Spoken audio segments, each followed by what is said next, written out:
everybody. Good morning. Om Sahana Vavatu Sahano Bhunaktu Sahaviryam Karvavahe Tejasvinavaditamastu ma vidvishavahe. Om Shanti Shanti Shanti Hari Om. Shri Gurubhyo Namaha Hari Om. We read up to question number 6 of Who Am I? The previous question was, will there be realization of the self even while the world is there, taken as real? And the answer given by Bhagavan was, there will not be. As long as we see the world as real, realization cannot happen. Because when the realization happens, the world will become unreal for us. It will not be removed. It'll still be there, existent, not phasing me at all. Phase as in F-A-Z-E, phasing me, does not affect me in any way.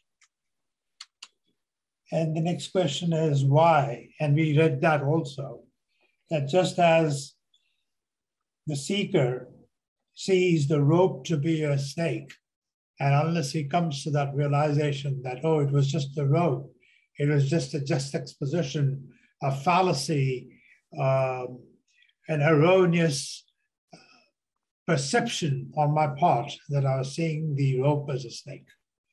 Similarly, if I stop seeing the world as real, meaning if I'm not affected by the interactions I have with objects, and the first object is the body, starting from there, all my objects, and my world is nothing but my objects. And if I can withdraw my attachment to all the objects that surround me, then the world will cease to be. Then the world will not affect me. And we can begin to, in this lifetime, we can begin to kind of crawl towards that. And when we begin to crawl towards that, we have a profound sense of calmness, quietude. The quintessential element of that progress is to begin to detach. And the moment we begin to detach in a cohesive way, in a substantial way, then we begin to feel the presence of the fallacy of it all, the futility of it all. As Bhagavan said when he was sitting in the room upstairs in Madurai, where him and his older brother had moved after his father died a few years prior to that. And they were in school and he already had this experience of death. He's doing this exercise in the English grammar, from the English grammar that the teacher, he used to go to an American school in Madurai. Besides that, he's sitting there doing this exercise from the Baines grammar book that the teacher had asked him to write something 5 times or 10 times because probably he ended up making a mistake in the class. So he's doing it. And this overwhelming feeling of the futility of it all grips Venkatraman Iyer, 16 years old. And he pushes the books away like that. Without finishing that exercise, he pushes the books in front of him. They're sitting on the floor. And his older brother chides him and says, what is good for a sadhu, like in a sarcastic way, that as if you have become a sadhu now, because he was looking a little different ever since his experience that he had, that nobody knew, the death experience he had, just about 6 weeks to be precise, 6 weeks prior to this particular incident that I'm narrating. So he pushes the books and he has this feeling of the futility of it all. What is the reason of all this education and all this? And the brother says, as if you've become a sadhu. Oh, what good is all this for you, for a sadhu like you, huh? And then he lies. He says, oh, I'm going to the school. He gets up and says, I'm going to the school, I have an extra class in electricity. And you all have read that story or heard that story from me at least a few times in the last 2 years.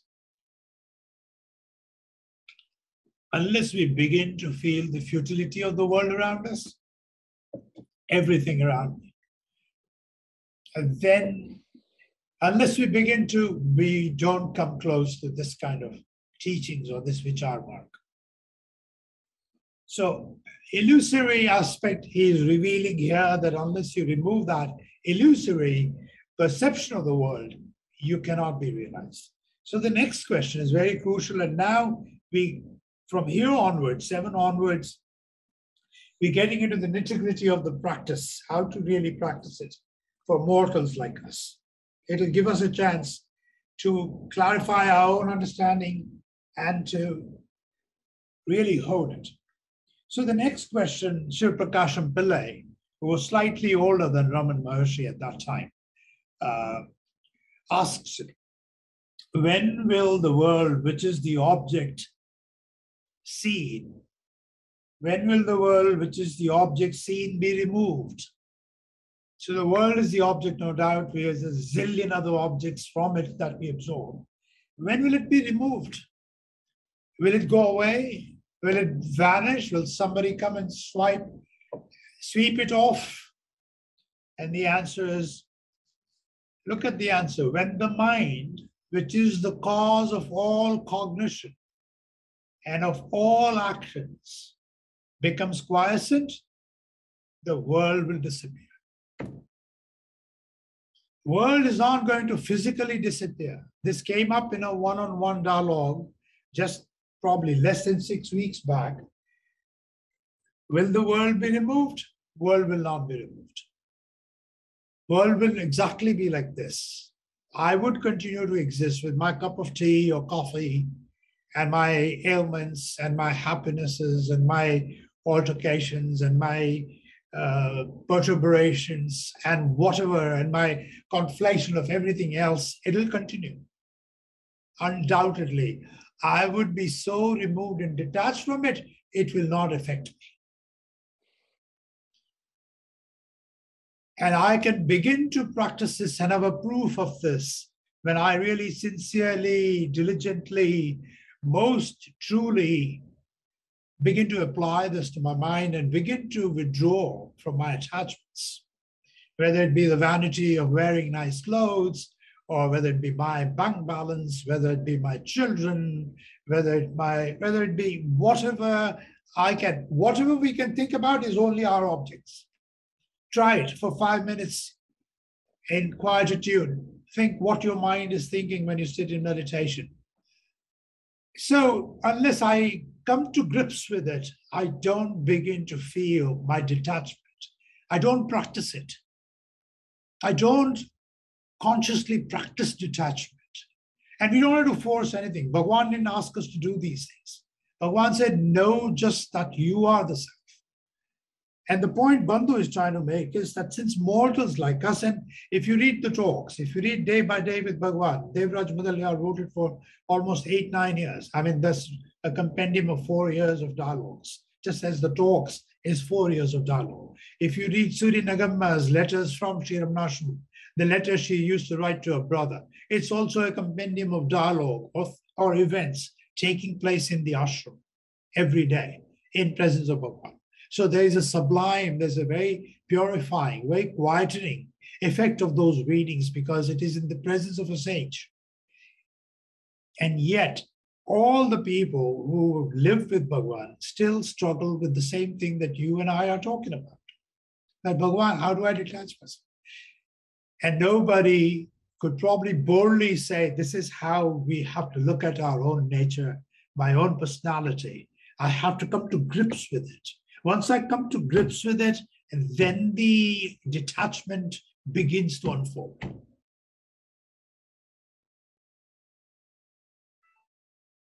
Definitely it begins to unfold then and then only. So when the mind, which is the cause of all cognition, there's nothing else in my mind except for my own identification, my own identity with everything that defines me. And when I begin to seize that, then Bhagavan says, the world would have been removed. Just as Jivan Mukta like himself, or Ramakrishna Paramahansa. It didn't affect them what was going around them. Only when you are at that level, and no one else demonstrated it practically for 54 years like Raman Maharshi did. So much so that even in intense moments, all he would advise would be stay focused.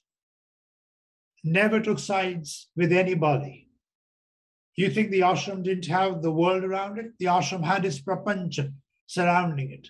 Chinnaswamy, his younger brother, who was the Sarvadhikari, the general manager of the ashram, had altercations with people all the time. Bhagwan never intervened. Never ever intervened for anything. So much so that even when the robber escaped to the ashram, there was only one room. And the robber hits Bhagwan on his thigh with a club. And one of the devotees begins to charge at the robber at that moment. Bhagwan stops him. In the heat of that moment, where the robbers have ordered everybody to get out of that room, and I didn't tell you for those who don't know, you don't remember, I'm sure you all know it, that Bhagwan himself, when Bhagwan was told, oh, it seems the thieves have come, he says, open the doors. Look at the immediate teaching, open the door. Let whatever is going to happen, let it happen. And they walk in. And then they don't find anything because there's hardly anything. There's only one small desk with one drawer, or one revolving bookshelf, which somebody had donated, a couch that they had made a settee or just a flat bed kind of a thing of wood made for Bhagwan, insisted that he should sit on it. That's why he started sitting on it. And this one room with 1, 2, 3, 4, 5 windows and 3 doors, 1, 2, 3, 4 doors. And they asked everybody to get out because they thought that this man, this guy alone has got a couch and he's got a dhari, a thick bed sheet, dhari. You know, I don't know if some of you may not know the word dhari. It's a very thick, so a couple of things like that were, and so they thought all the money is under that. So they asked everybody to get out. And one thief hits him with a club and the devotee charges him. Bhagwan says, you do what you have come here to do. He is doing exactly what he has come here to do. We are far from there. If you come and slap me, I'll react. Or if you say something bad, I'll say, what's wrong with you? Because immediately the mind identifies with me having been compromised. It's my ego, my status. How dare you do that to me? That's my ego. And he's saying all this can be removed if we begin to remove all the cognition of everything. Cognition, cause of all cognition of all actions becomes quiescent. The world would disappear. In small measure, we can begin to do that. We can begin to challenge ourselves by just looking at our nature, my reactions, and just meditate upon it, that this is who I am. This is the source of my eminence of my thought. I'm not talking about the source of the thought Bhagwan talked about. Bhagwan said, where does the thought arise from? To whom does it arise? The answer will be to me. Then question, who am I? At that stage, humbly, I have no knowledge, but I'm saying from practical experience, at that moment, say, why did I think that I must respond to that thing like this? Or why did I decide to take this action? Just ask ourselves. Just asking ourselves is a big step forward. And having asked myself, why am I taking this action? Or why am I responding in this fashion? Why am I upset with this? Or why am I jealous about this? Or why am I so concerned about my own safety and my health and my this and that? When I ask myself, then I know that there is another reason behind it. And if I practice it enough, I can, as Mona very succinctly said, the layer after layer after layer. Then you take out one layer and you see there's another layer behind that. It's a cascade. It's not a single thought. It's the Vaikari. It is not the Madhyama. It is not the Pashyanti. It is coming from Pashyanti to Madhyama to Vaikari. It is becoming a sound. Why does the sound come out of my mouth? How does it enunciate? Just giving an example of how the layers are formed. How my mind is also a deepest ocean possible, highest of the heavens possible, thickest of the lava possible. Layer after layer after layer after layer. And if I just begin this humble, small exercise every day as to why do I do certain things, then I expose my own nature to myself. This is who I am. And that's all Lord wants us to do. So my personality, when I begin to look at my personality, the Lord, the Ishtadevata, the God, the Atman, the whatever name one has in one's mind, that entity, that reality begins to notice me. More than us seeking the self is seeking us. All the self wants is a sincere, simple person who recognizes, because none of us are simple. None of us have arrived here. Who am I? Whence am I? Whence am I? Meaning, how have I arrived here? Where have I arrived from? I've not just been born this time. I've been born before. Exactly the way the other situations that I don't like were the situations I also created once for someone else when I was not the nicest person.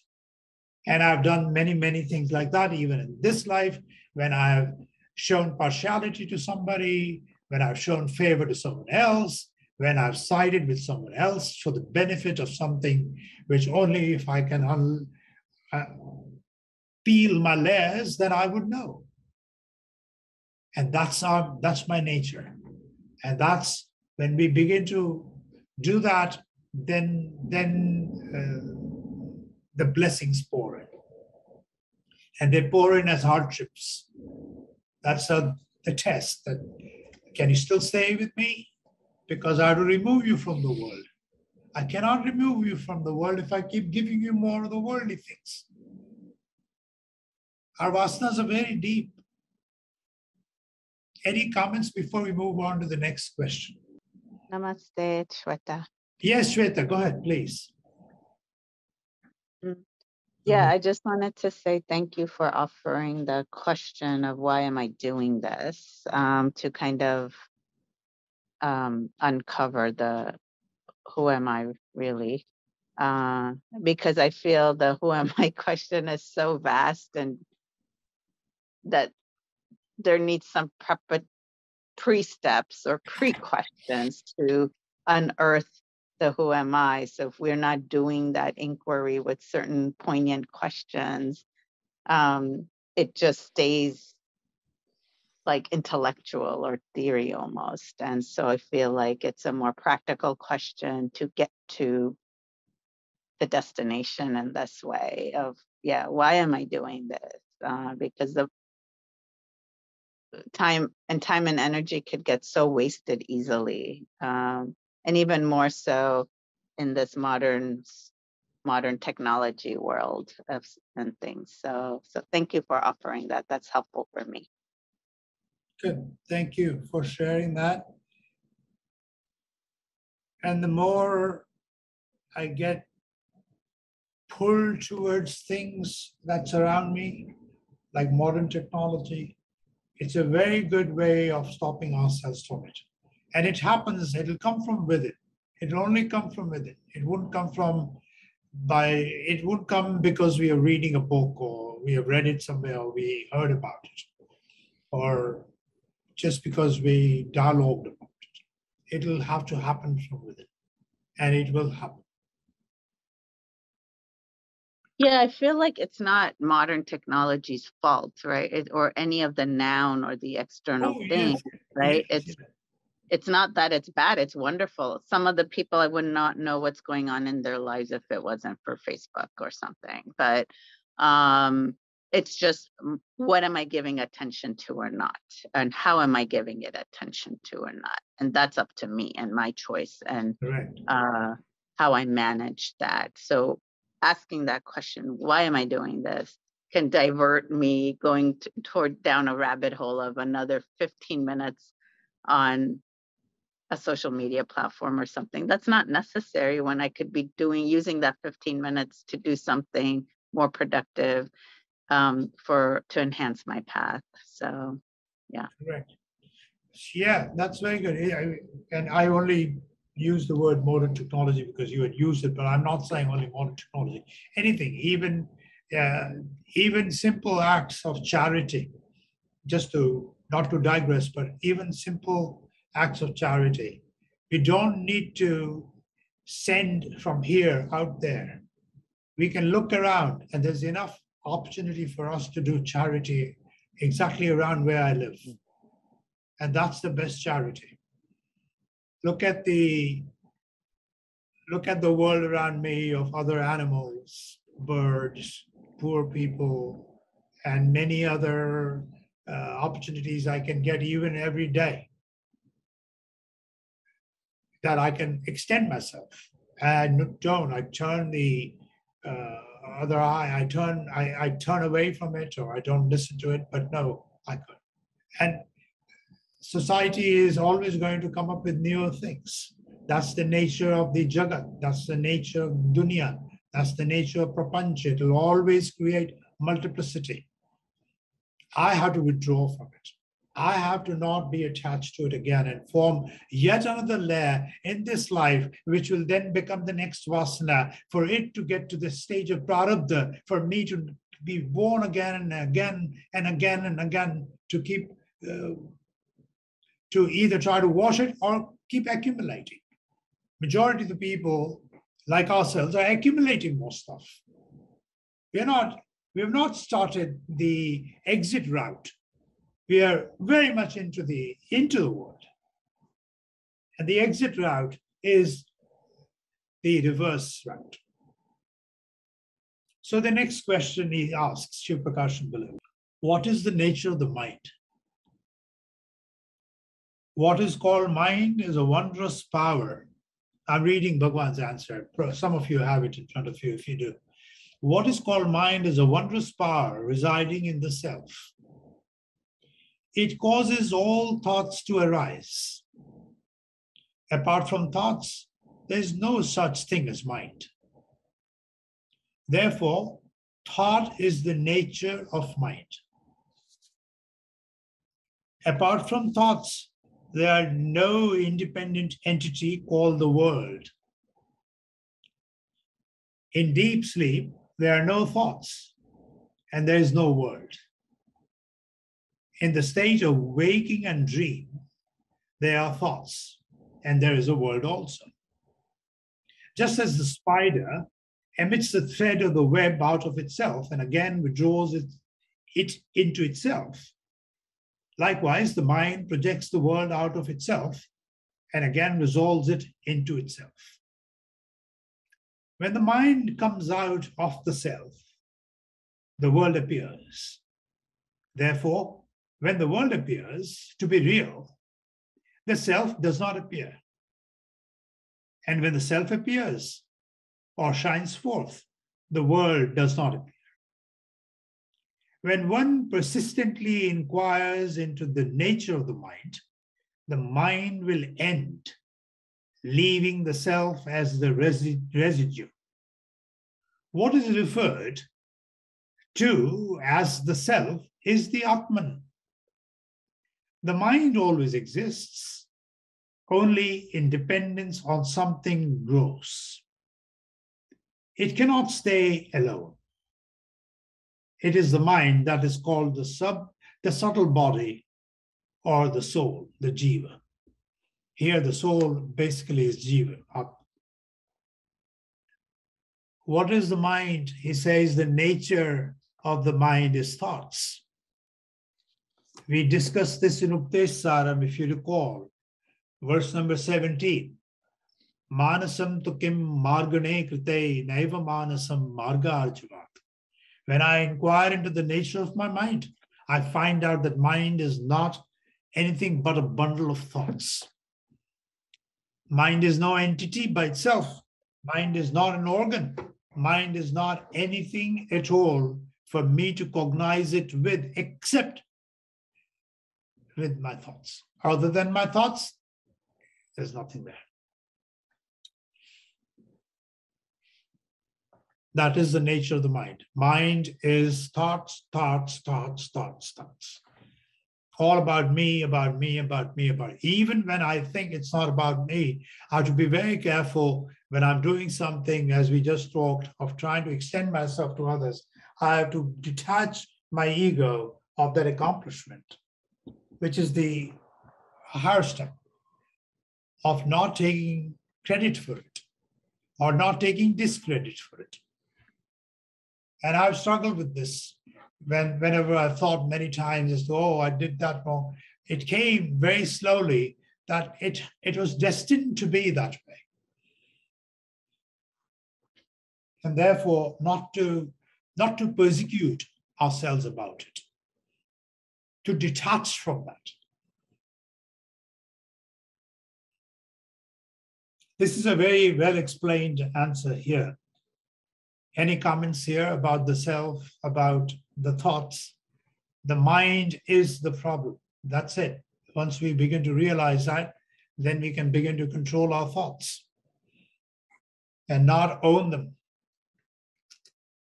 It remains an intellectual exercise. We got to move beyond the intellectual phase of my mind.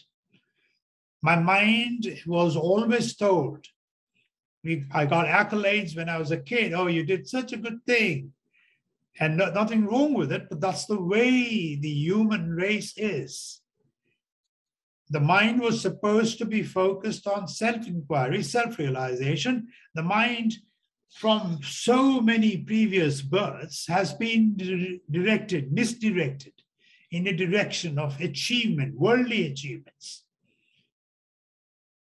That my mind immediately goes to that. Things have to look right, things have to sound right. I have to be seen as a good person. There's definition after definition after definition after definition. There is no independent entity called the world. There's no other reality. Everything else I've created. It's like saying that I've put so many properties in my living room. I have a sofa and I have a love seat, I have a coffee table, and then I have another credenza, and then I have this and that, and lamps and air conditioner and TV. And if I remove that, it's just, it does not exist. Or if I detach from it,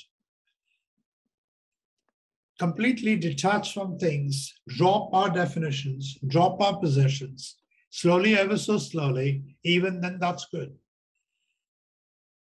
Clothes I've not worn for maybe more than a year, put a box.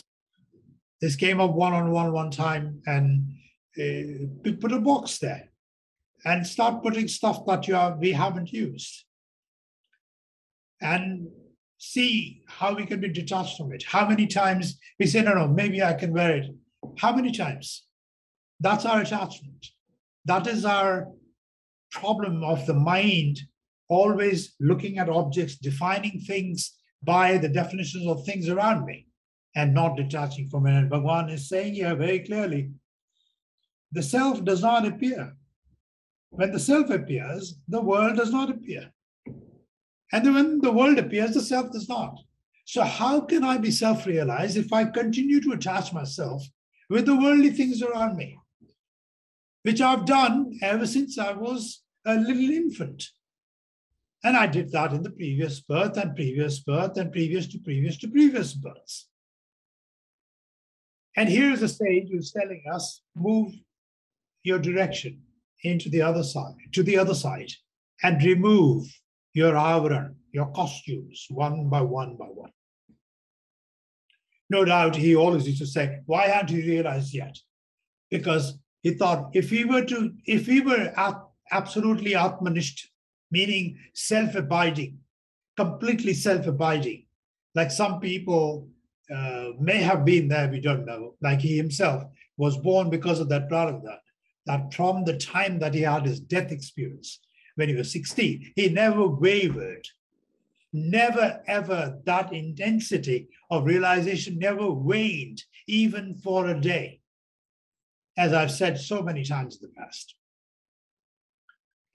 By the way, we have crossed our 200 mark of our sessions since April, end of April of 2020. Any comments, questions on this number 8 that we just read? Thank you. Arunachala. Arunachala. Arunachala.